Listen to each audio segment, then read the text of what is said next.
All right, good morning everybody. Dan Schutte, Shoreview Natives here.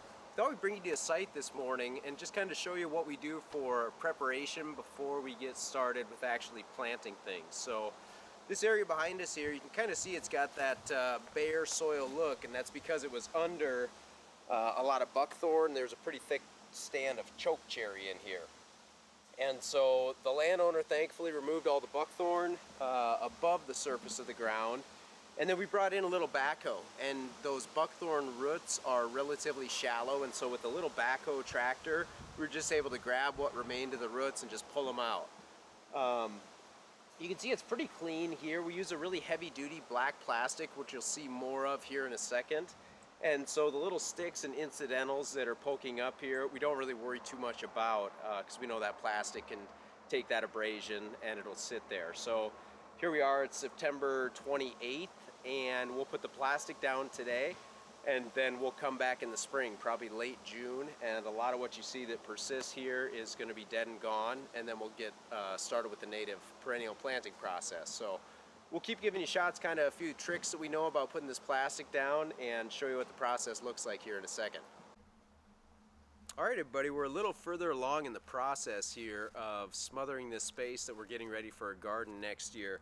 I wanted to kind of show you how we're putting down this plastic and a little bit about the plastic itself. A lot of folks, we've seen poly plastic used on a lot of sites, so the slick, you can't see through it type black plastic, and we've used that in the past. Our problem with that, usually if a stick falls on it, a deer walks across it, a dog runs through the yard and onto the plastic, it usually puts a hole in it, and as soon as it got a hole in it, the wind kind of worries at it and the UV light breaks it down, and it kind of defeats the purpose of having that contiguous smothering layer.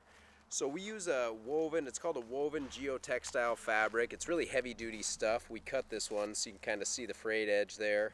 It lets a tiny bit of light through. We'll talk about in other videos. There's a few species that are kind of persistent even with that tiny little bit of light. But in a situation like this, we didn't see any of those species here. It's going to be down for probably 8 to 9 months, and we're really confident that it's going to kill everything. At the same time, when it's done, we'll be able to pull it up and we can reuse that plastic because, like I said, it's really heavy duty.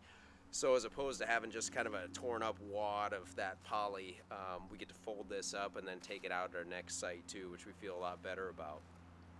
So I mentioned kind of the prep we did before we started with the plastic, and then if we get over to this way here, we're just getting ready to do our next run with plastic. So a few things that we think about. One is trying to end the plastic in areas where there's trees or obstacles to work around.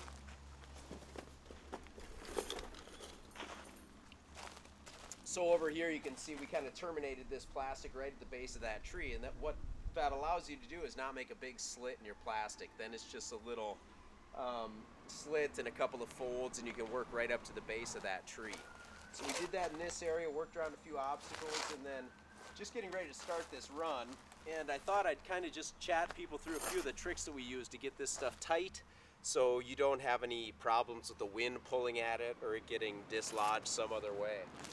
So here's our first run of plastic that we're going to butt right up to.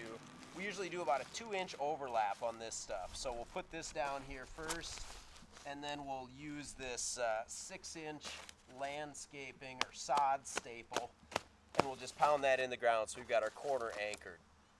And then we're going to end up having a staple about every 18 inches or so, but just to get it tacked down, if you got a couple people working with you, one person can kind of go ahead and stretch that. We try to stretch the plastic as much as we can from that anchored corner. And then the other thing we do is we also pull that existing piece of plastic at the same time. We kind of pull it towards us. You might be able to see it stretch a little bit and tighten up on the ground when I do that. So we'll take this way, we'll make sure we've got our 2 inches of plastic and pull that tight against the corner, and then we'll put another one right in here, and we know that we've kind of got the stretch now built into those 2 pieces of plastic.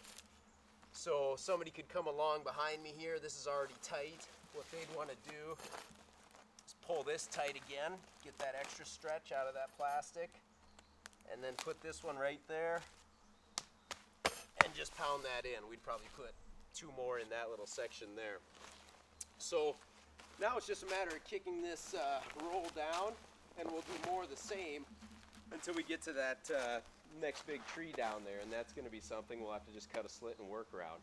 Maybe we'll get a little footage of that here and show you how we work around those trees, but when we get to a more open site, we'll do another one of these. There's some things that we want to think about as far as the prevailing wind direction to make sure we try to kind of passively control the edges of the black plastic and make sure that they're not open towards where a big gust of wind is going to come from someday.